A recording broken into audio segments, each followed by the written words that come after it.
बहुत ही शानदार तरीके से। और कुछ बच्चों ने तो पानी भी नहीं दिया क्योंकि 77 का उसका ग्रुप रखा हुआ उन्होंने। किसने रखा हुआ आप बताओ?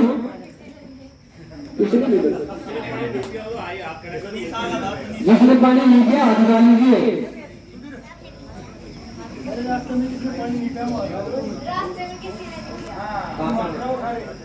हाँ, हमारे बीच में हमारे सबसे अच्छे सबसे सक्रिय और इस पूरे संगठन को एक परिवार की भांति समझाने वाले हमारे बीच में हमारे बहुत सक्रिय कार्यकर्ता हमारे बड़े भाई सोमनाथ आजाद जी हमारे बीच में है। एक बार आपकी जोरदार तालियों के बीच में मैं अनुरोध करूंगा तो शब्द सुनने को मिलेंगे, बहुत अच्छा लगेगा। ग्राउंड लेवल पे बात करेंगे लेकिन थोड़ा कम समय में। बहुत शानदार। आप लोगों को यहाँ पर पधारने पर बहुत बहुत धन्यवाद। आप लोगों ने इतनी अच्छी तरह डिसिप्लिन में ये रैली ऑर्गेनाइज करवाई और अभी हम फ्लैग होस्टिंग करेंगे और फिर स्वीट डिस्ट्रीब्यूट और फूड डिस्ट्रीब्यूट हो जाएंगे। तो मैं आज जो ये अवसर है इसके बारे में दो बात आपको शेयर करना चाहूँगा आपके साथ। कुछ बच्चे आए हुए हैं तो और खासकर इनके लिए है। एक टाइम था एक बहुत लंबे दौर के जो 1856 से लेकर 1847 लगभग 90 साल के उपरांत हमें आजादी मिली है। इसको आप साधारण ना माने। जैसे आज बहुत सारे जो नई जनरेशन है उनको कुछ पता नहीं ना ही हमारे स्कूलों में इतना ज्यादा जोर देकर बताया जाता। अभी हमारे 7,32,000 और कुछ समथिंग इतने क्रांतिकारियों ने अपने प्राणों की आहुति दे दी। ये तो वो क्रांतिकारी हैं जिनका रजिस्टर्ड है, जिन्होंने अंग्रेजों ने नोट करके बताया इतने शहीद हैं और इनसे कितने ज्यादा गुना हमारे लोग शहीद हुए हैं इस आजादी के लिए। तो कितना बड़ा संघर्ष होगा आज शायद हम कल्पना भी ना करें, कल्पना भी हमारी छोटी पड़ जाए। कैसे करतार सिंह सरोवर जैसे, भगत सिंह जैसे, चंद्रशेखर आजाद जैसे, वीर सावरकर, सुभाष, राम प्रसाद बिस्मिल, कोई बता सकता है करतार सिंह सरोवर की कितनी उम्र थी जब उसको फांसी दी गई? कोई बता सकता है? बच्चा कोई बता सकता है? 18 साल। एक 18 साल का बच्चा क्या होता है? आज के टाइम में हम अपने आसपास देख लें कि 18 साल का बच्चा क्या होता है। और मैं एक घटना का एक संक्षिप्त में उसको विवरण बताऊंगा आपको। जब करतार सिंह सरोवर को जज के सामने पेश किया गया तो जज करतार सिंह सरोवर बोला आपके अपने अपील कुछ अपने डिफेंड में कुछ बोलो। आप ने बोला जी कुछ नहीं बोलता मैं, जल्दी मुझे फांसी का ऑर्डर दो, फांसी का, जल्दी मुझे फांसी तोड़ो। इतना जोश उस बंदे में क्यों? अब वो बोल जज भी संचित हो चकित हो गया, सरप्राइज हो गया कि इस बच्चे का ऐसा क्या हो गया कि 18 साल की उम्र में ये बोल रहा है मेरे को जल्दी फांसी तोड़ो जी। जज ने बोला जी अगली तारीख पर आना। नहीं बोला जी कर दो मेरा फैसला, जो कुछ करना आप ही करो। तो जज ने जब पूछा कि क्या बात है, ऐसा क्या रीजन है, क्यों आप इतनी जल्दी कर रहे हो? बोला हम हिंदू मान्यता है, भारतीय संस्कृति की मान्यता को मानने वाले हैं, पुनर्जन्म में विश्वास करते, मुझे जल्दी जन्म लेके फिर यही काम करना है। एक 18 साल के बच्चे की क्या सोच? भगत सिंह 23 साल की उम्र में तो फांसी तोड़ दिया गया, 23 साल की उम्र, और 23 साल की उम्र में फांसी तोड़ दिया था। वो कब से संघर्ष करने लग गया होगा। आज ये जो ओलंपिक में हमारा नीरज चोपड़ा बजरंग ये जो मेडल लेके आए हैं, ये क्या लगा रहे हो आप? ये 2000 साल की मेहनत है क्या? ये अपने जीवन में 7-8 साल 10 साल की उम्र से मेहनत करते हैं, वो तब जाके ये संघर्ष मिलता। वो भगत सिंह ने अपने परिवार में जब जन्म लिया ना, जब 5-6 साल का, जब पापा, फादर, दादा, दादाजी, वो सारे क्रांतिकारी, घर में एक माहौल है क्रांतिकारियों का। जब वो जाके 23 साल की उम्र में इतना प्रयुक्त हो गए, अब मौत से कोई डर ही नहीं। जेल में वेट बढ़ गया, जब लास्ट में वेट किया गया तो जेल में वेट बढ़ गया। आप कल्पना करो जिस बच्चे को फांसी की सजा हो रखी हो और ये हुई मेरे को फांसी टूटना है और उसका वेट बढ़ रहा है। आप कल्पना करो उनका मेंटल लेवल क्या होगा, क्या सोचते होंगे वो लोग, कितना बड़ा जोश होगा। आज हम आराम से कचरा फैला देते हैं, पेड़ तोड़ देते हैं और ट्रैफिक रूल फॉलो करते नहीं। क्या करते हैं हम अपने देश के लिए? तो मैं आज आप लोगों से, बच्चों से ये रिक्वेस्ट करना चाहूंगा कि आप अपने मन में सोचें, अपने अंतरात्मा को जगाएं और अंदर से एक महसूस करें कि मैं क्या कर सकता हूं। जब आप एक कचरा नहीं फैलाते, पॉलीथीन नहीं लेते, मार्केट में जाते हो जब अपना बैग लेके जाते हो, अपने जन्मदिन पर एक पेड़ लगाते हो, तो आप भी उन क्रांतिकारियों की लिस्ट में आ सकते हो। क्योंकि आज के टाइम में यही है। आज आपको शहीद होने की जरूरत नहीं है। अपने बलिदान देने की जरूरत नहीं है, आज हम स्वतंत्र हैं, ठीक है। लेकिन ये चीजें आप लोगों ने ये करना पड़ेगा, नहीं तो ये देश आने वाले समय पर फिर ऐसी ही हालत हो जाएगी। तो मैं आप एक बार फिर रिक्वेस्ट करता हूँ कि आज यहाँ से कोई ना कोई प्रण लेके जाए। मैं अपने देश के लिए कम से कम डेली कुछ ना कुछ करूंगा, अपनी डायरी में लिख ले, अपने घर में लिख ले, और छोटे छोटे स्टेप अपने आप अपना दिमाग लगाइए, मैं क्या कर सकता हूँ, नहीं तो अपने मम्मी पापा से पूछिए मैं क्या योगदान दे सकता हूँ डेली। इन्हीं शब्दों के साथ धन्यवाद। बहुत ही खूबसूरत तरीके से भाई सोमवीर ने हमें उन महापुरुषों के बारे में अवगत कराया।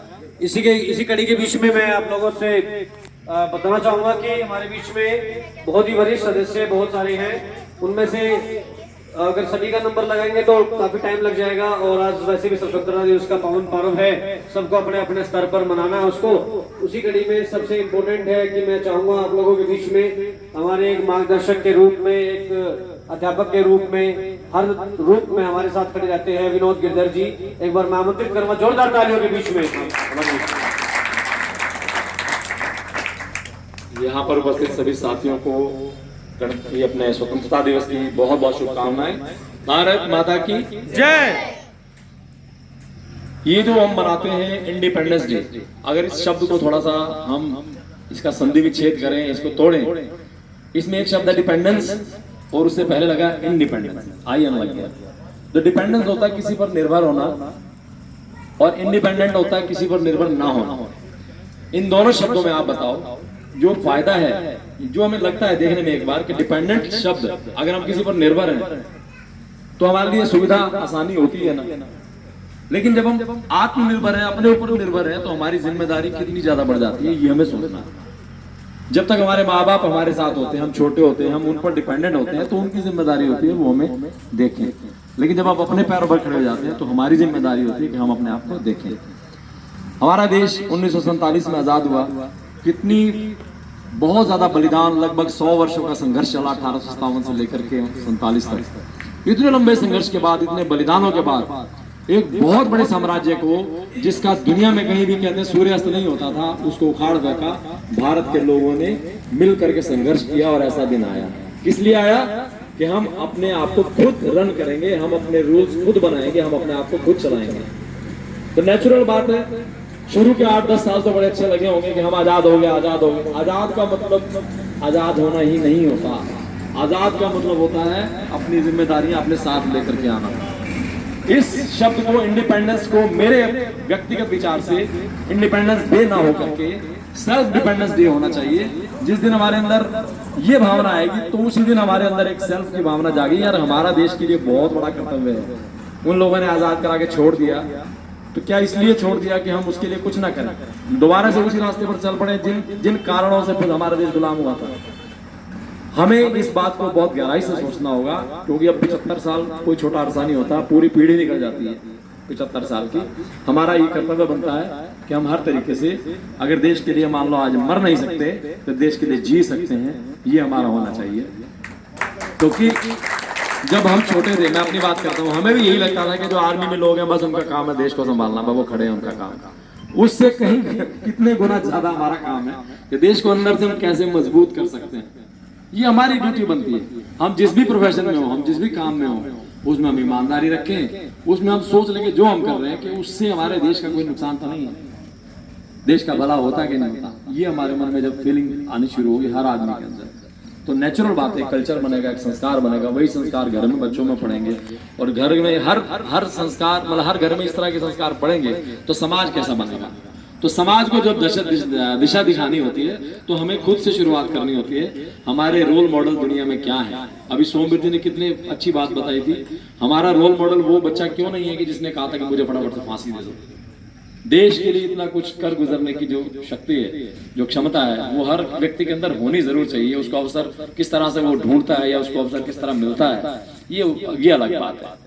तो इसमें हमारी सबकी प्रॉपर एक ड्यूटी बनती है कि हम लोग हर समय इस बात को विचार करें कि हम आसपास, देखो प्रकृति की बात है, हमारी जो एसोसिएशन है क्लीन एंड ग्रीन एसोसिएशन है, उसका हमने प्रकृति का दोहन बहुत किया, हमने प्रकृति से बहुत कुछ लिया।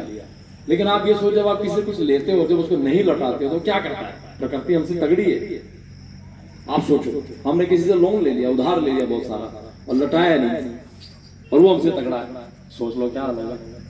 यही प्रकृति का, हमने बहुत कुछ ले लिया प्रकृति से अपने लिए, अपने इंफ्रास्ट्रक्चर के लिए, अपने विकास के नाम पर बहुत कुछ ले लिया, लेकिन देने की बारी है। अगर नहीं देंगे तो अपना हिसाब 1 मिनट में बराबर कर लेगी प्रकृति। आपने देख ही लिया किस तरह से कोरोना काल किस तरह से आया, किस तरह से क्या हुआ।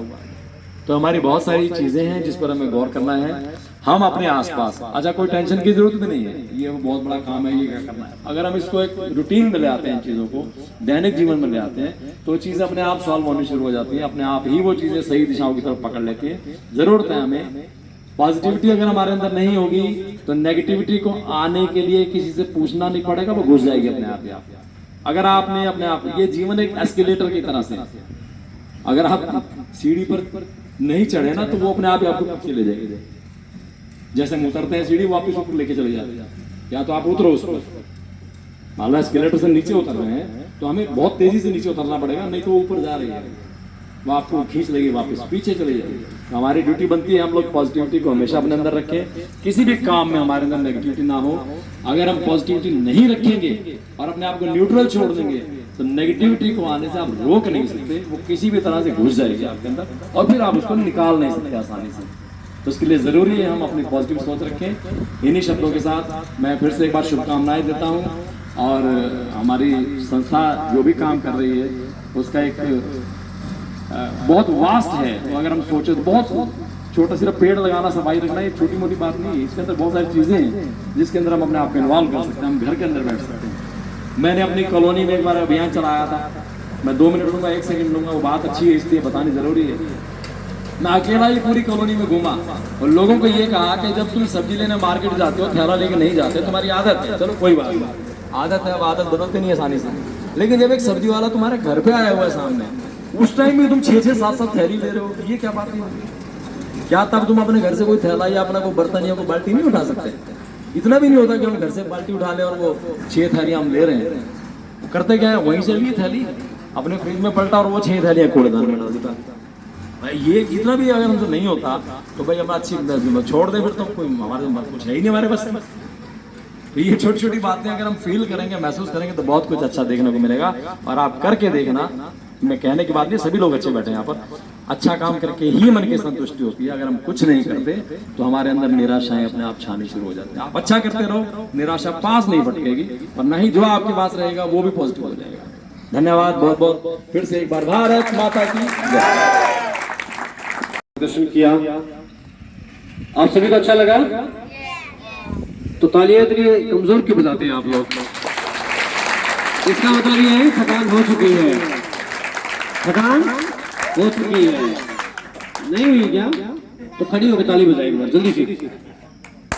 ये भाई बहुत ही ज्यादा जोश है इस गुड़िया के अंदर, इसको देख देख के हमें भी एनर्जी आती है। तलीशा, ठीक है, बहुत ही खूबसूरत। आप लोगों को मैं बता दूं, आज कुछ नए सदस्य भी हमारे बीच में आए हैं और देख के बड़ा अच्छा लगा। नारी शक्ति को प्रणाम करते हैं। हमारे बीच में डॉक्टर अदिति हमारे बीच में आई हैं, तो एक बार मैं चाहूंगा मैम 2 शब्द आप प्लीज, 2 शब्द आप आइए। पहली बार आप हमारे इस एसोसिएशन के सदस्य बन के हमारे बीच में आए हैं, मतलब कल्पना भी नहीं थी, सोचा भी नहीं था। वो तो रैली में मैंने जब देखा मैडम को तो बड़ा ही अलग अंदाज था, मतलब पहली बार सरप्राइज हो गया कि मैडम भी आई हुई है। आप सबको मेरा बहुत बहुत नमस्कार। और इतनी बड़ी प्रशंसा की पात्र नहीं हूँ मैं, इसके अंदर कोई बड़ी बात नहीं है। यहाँ पर आना मेरा सौभाग्य है। और आप सबको आज इंडिपेंडेंस डे की बहुत बहुत शुभकामनाएं। और जैसा कि मेरे से पहले कहने वालों ने कहा, हमारे बच्चे ही हमारे देश का भविष्य हैं, और अगर उनका मार्गदर्शन हम अच्छी तरह कर पाएंगे तो ही हम अपने देश को आगे सही दिशा दिखा सकते हैं, सही जगह पर पहुंचा सकते हैं। और अपने कर्तव्य से हमें हटना नहीं चाहिए। छोटी छोटी रोज़मर्रा की जिंदगी की छोटी छोटी चीज़ों से ही हम अपने देश के लिए अपनी देश प्रेम दिखा सकते हैं। जैसा कि उन्होंने कहा, हमें देश के लिए मरने की जरूरत नहीं है, आज हमें देश के लिए जीने की जरूरत है। तो बस इतना ही कहूंगी मैं। वंदे मातरम, जय हिंद। बहुत ही खूबसूरत अंदाज में मैडम ने छोटा सा संदेश दिया है। उस व्यक्तित्व को बुलाना चाहूंगा जो संपूर्ण कार्य में छोटे से लेके बड़े लेवल तक हर जगह पे जमीनी स्तर पर जुड़े हुए हर क्षेत्र में अपनी सेवाएं दे रहे हैं और बहुत पेशेंस के साथ, बहुत धैर्य के साथ, मतलब दिन रात हमें उनके बारे में, अगर हम उनके बारे में सोचते भी, अगर मान लो जीवन में कुछ भी उथल पुथल होती है ना, मैं गारंटी देता हूँ उनसे मिलके देखना, अगर वो उथल पुथल 1 मिनट में शांत ना हो जाए ना, तो मैं गारंटी देता हूँ बहुत जोरदार तालियों के बीच में डॉक्टर अजय जैन हमारे बीच में आएंगे। शानदार पर्सनैलिटी, बहुत ही शानदार, तालियों की गड़गड़ाहट के साथ, इतना आसान नहीं है, तालियों की गड़गड़ाहट के साथ।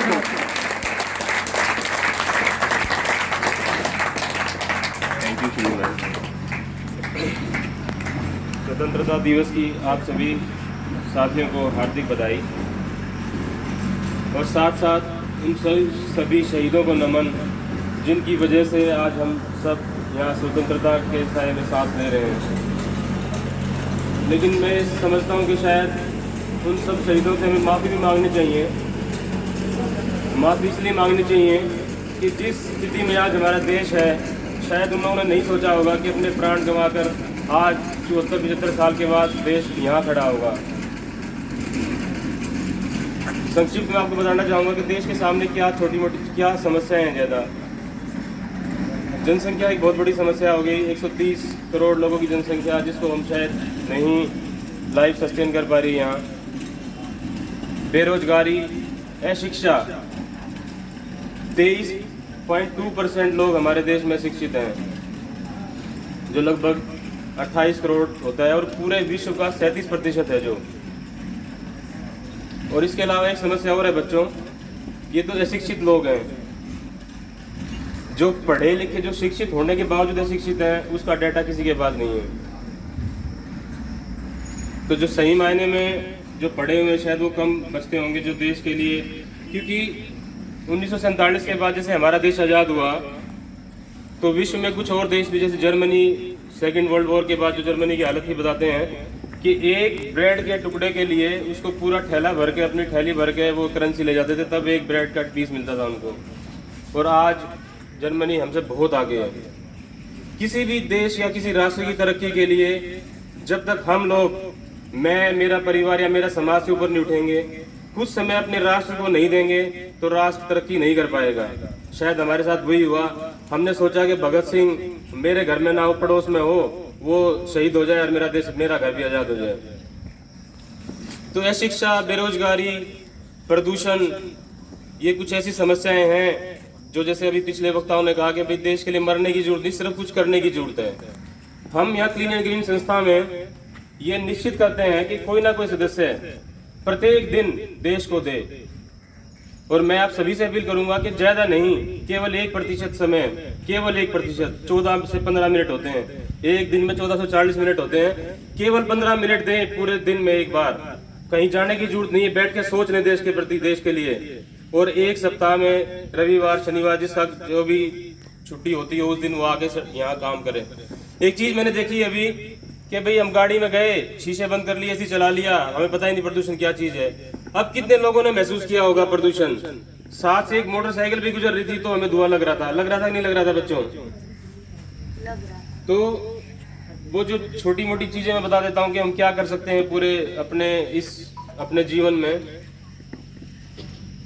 एक कपड़ा हम पहन रहे हैं ना बच्चों, जैसे एक टी शर्ट मैंने पहन रखी है, इसको बनने में, इसके 1 मीटर कपड़े में 55 लीटर पानी खराब होता है।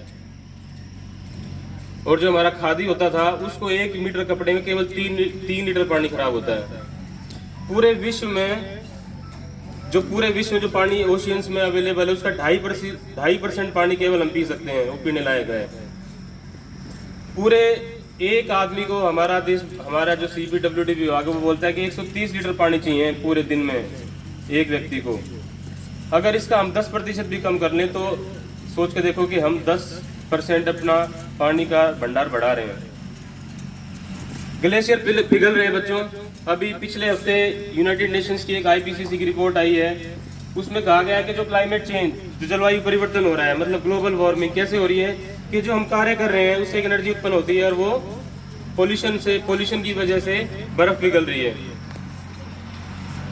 10 से 15 वर्षों में वो उसके जो इफेक्ट हैं, जो उसके नुकसान है, वो दिखाई देंगे प्रबल रूप में। अभी भी जो इस वर्ष या पिछले 1-2 सालों से जो हो रहा है कि बादल फट रहे हैं, कहीं बाढ़ आ रही है, राजस्थान में अभी राजीव जी ने बताया कि राजस्थान में बाढ़ मेरे के इलाके में बाढ़, वही सब जलवायु परिवर्तन का नतीजा है। ये मत सोचना कि हम अकेले क्या कर सकते हैं, सब कुछ कर सकते हैं। एक पेड़ लगाने का जो हमारा संस्था कार्य कर रही है, एक बड़ा पेड़ जिसका डायमीटर 18 इंच से ज़्यादा है और जिसकी हाइट 30 से 40 फीट हो सकती है, 30 फीट हो सकती है, वो पेड़ एक व्यक्ति के लिए बहुत है, पूरे जीवन में बहुत है। अगर एक व्यक्ति एक पेड़ भी लगाए और उसकी देखभाल करे तो ग्लोबल वार्मिंग से बचा जा सकता है, पानी की पूर्ति हो सकती है। क्यों हो सकती है कि जहाँ पेड़ लगेगा बारिश का पानी पृथ्वी में जाएगा और हमारे पानी के सोर्स को बढ़ाएगा।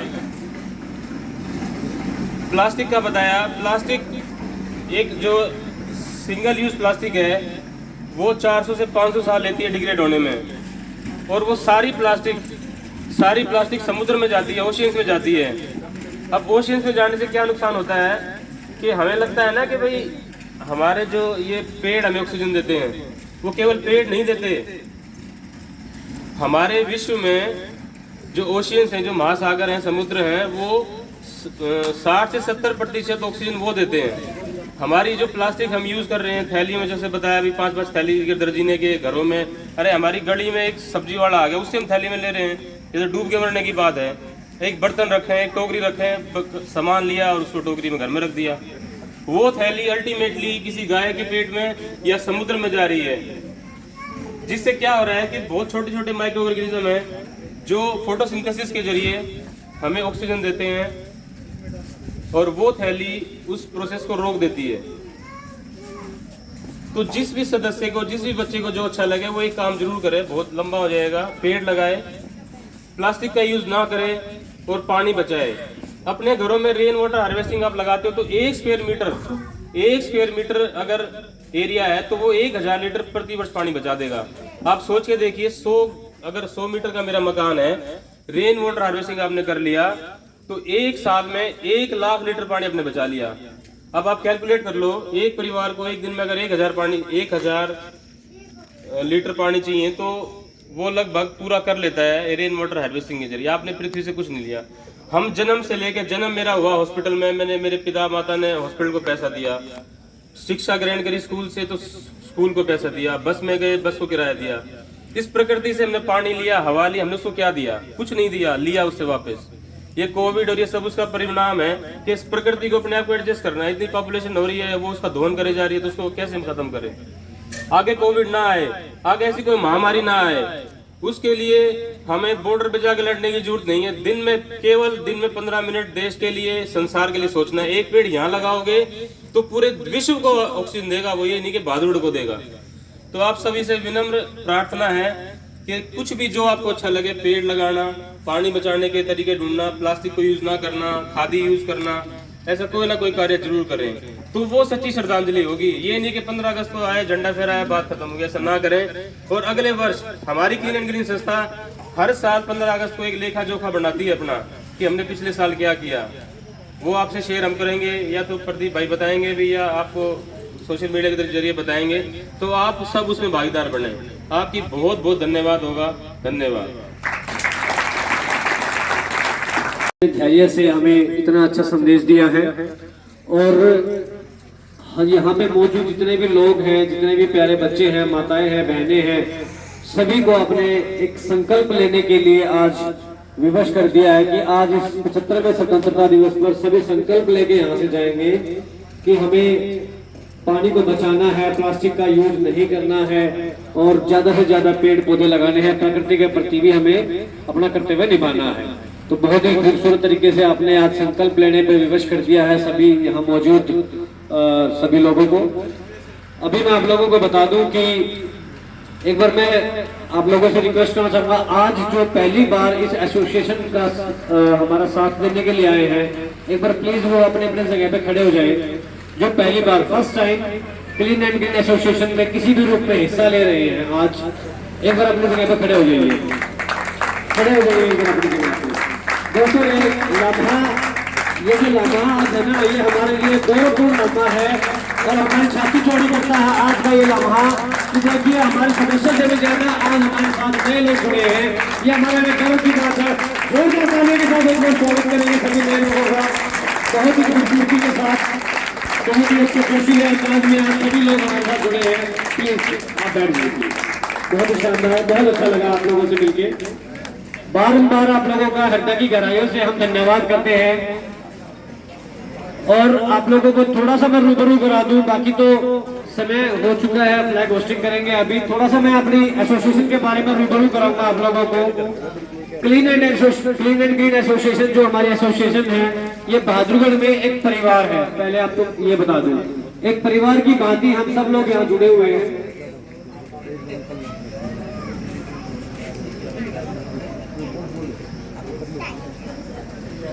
अपने यहाँ तो ये पार्क है, इस पार्क में एक बार हमने प्लांटेशन की थी फर्स्ट में, और फिर हमने फॉरेस्ट वालों से रिक्वेस्ट की, तो फॉरेस्ट वालों ने भी बहुत ही खूब। देखिए बहुत से ऐसे बुजुर्ग आपको देखने को मिलेंगे। हाँ, तो देखिए जज्बा, देखिए ये जज्बा है हमारे परम आदरणीय बुजुर्ग का, ये जज्बा है कि बिल्कुल लाइव उदाहरण आपके सामने है कि अभी भी इन्होंने कितनी मेहनत करके ट्रैक्टर वाले को बुलाना और इस तरीके से काम करवा रहे हैं और कुछ न कुछ इस पार्क में योगदान दे रहे हैं। तो सुनहरे अक्षरों में नाम लिखा जाएगा अंकल जी आपका। दो शब्द अंकल जी हम सुनना चाहेंगे आपसे, प्लीज।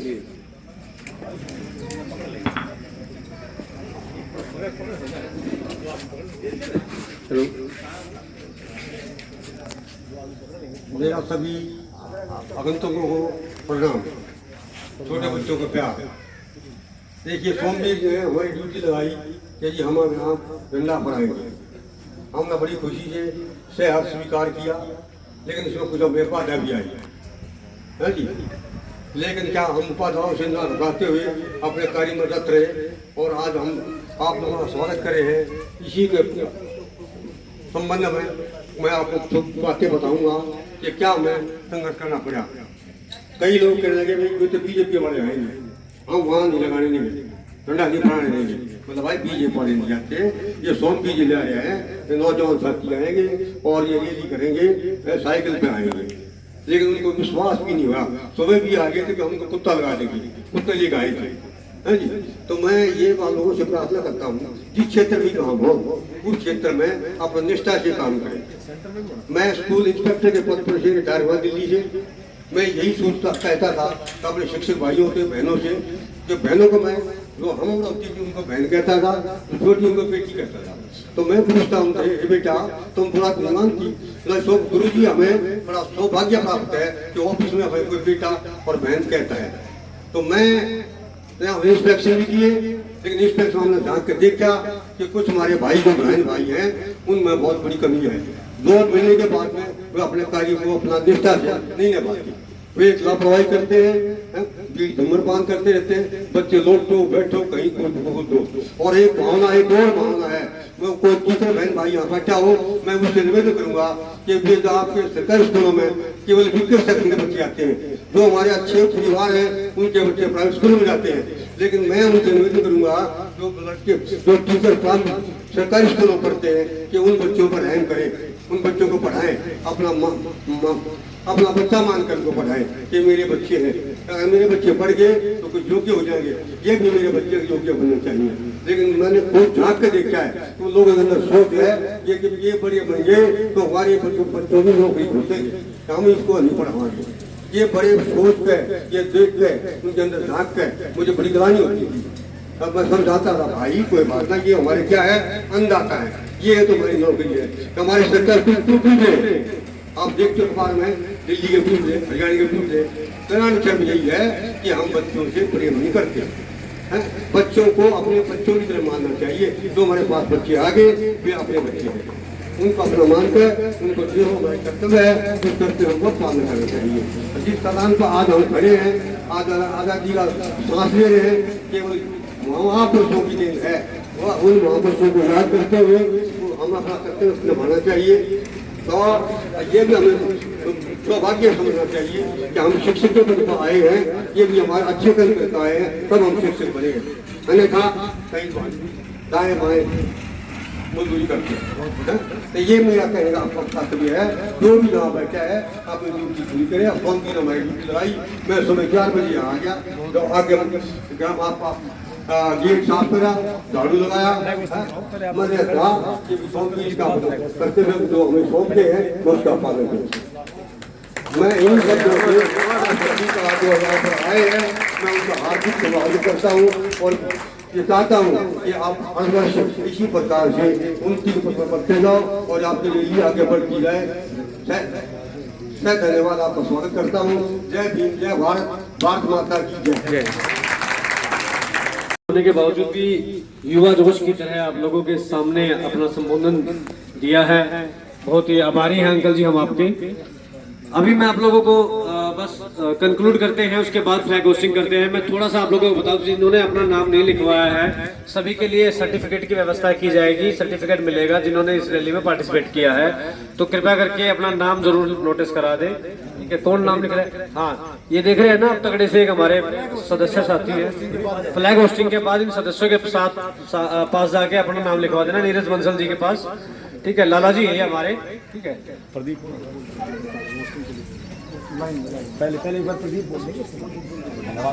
एक बार आप लोगों के बीच में हमारे और सक्रिय एक हमारे बहुत ही अच्छे मेंबर हैं जो कि मेट्रो में कार्यरत हैं। मेंबर ही बनाएंगे सर आप लोगों को एक अच्छी बात बता दूं मैं, जैसे डॉक्टर साहब कह रहे हैं ना, हंस रहे हैं, हमारी इस एसोसिएशन में ना कोई अध्यक्ष कोई प्रेसिडेंट कुछ नहीं है। कमाल की बात ये है इस एसोसिएशन की, आपने देखा है कभी ऐसा? छोटी से छोटी समिति में भी है ना, फलाना सचिव है, फलाना सेक्रेटरी है, फलाना वो है, यहाँ पे कोई नहीं है, किसी का नाम अखबार में नहीं दिखने मिलेगा आपको कि फलाना अध्यक्ष है। सिर्फ क्लीन एंड ग्रीन एसोसिएशन है और ये एक परिवार है। ठीक है, तो इसी बीच में हमारे बीच में प्रदीप रेड्डू जी आपको समापन करेंगे और थोड़ा सा मैं चाहूंगा प्रदीप रेड्डू जी आपको मतलब कम शब्दों में एसोसिएशन की थोड़ी सी कार्य प्रणाली बता दें प्लीज। लास्ट 30 सेकंड्स में मैं आपको बता दूंगा सारी चीज़ें, क्योंकि बहुत कम टाइम है, बच्चे भी थक चुके हैं, आप लोग भी थक चुके हैं और छुट्टी का दिन है। तो ये क्या है आप लोगों को मैं स्पेशली बता दूं, क्लीन एंड ग्रीन एसोसिएशन क्या क्या कार्य करती है। एक तो सबसे बड़ा हमारा जो टारगेट है वो ये है कि शहर के चारों तरफ जंगल डेवलप किए जाए, क्योंकि जो ये जंगल होंगे ना, ये हमारे सिटी के लंग्स होंगे। अभी रिसेंट में एक न्यूज आई थी कि यूरोप में कुछ फैक्ट्रियां हैं, है ना, यूरोप में कुछ फैक्ट्रियां हैं, उसका प्रदूषण कहाँ मिला?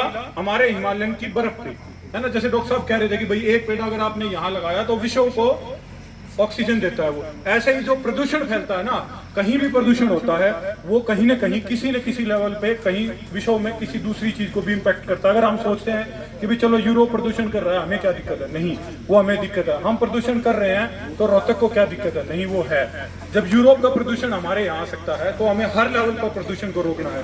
इसी कारण जो हम चारों तरफ अपने शहर के एक लंग्स डेवलप कर रहे हैं, ताकि जो हमारा शहर है वो पूरी तरह से ऑक्सीजन, जैसे अभी कमी हुई थी उसमें किसी तरह की कमी ना है। दूसरा, नेकी की दीवार होती है सालाना, इस बार कोरोना की वजह से नहीं की, उसमें हम अपने जो क्लोथ्स हैं, जैसे डॉक्टर साहब ने बताया कि एक जो है 55 लीटर खर्च होता है 1 मीटर पे, तो अगर हम अपने क्लोथ्स को भी दूसरों को डोनेट करते हैं तो वो नए बनने में जो है वो उनकी कमी आती है। वहाँ पे हम सेव करते हैं, रिसोर्सेज को सेव करते हैं, अपने जो नेचुरल रिसोर्सेज का जिनको हम दोन करते हैं। हर बार छुट्टियों में बच्चे एक विद्यार्थी एक पेड़ लगाते हैं, मतलब हर विद्यार्थी को एक पेड़ लगाने के लिए हम लोग मोटिवेट करते हैं। 1 अप्रैल पूरी दुनिया जो है वो अप्रैल फूल डे मनाती है, लेकिन अपना बहादुरगढ़ उसको अप्रैल फूल डे मनाता है। तो ये कुछ छोटी छोटी बातें हैं, बाकी सोशल मीडिया के थ्रू आप लोगों को जरूर इन्फॉर्म करेंगे। अब फ्लैग होस्टिंग का टाइम है, तो थैंक यू आप सभी का यहाँ पे आए, बहुत बहुत धन्यवाद।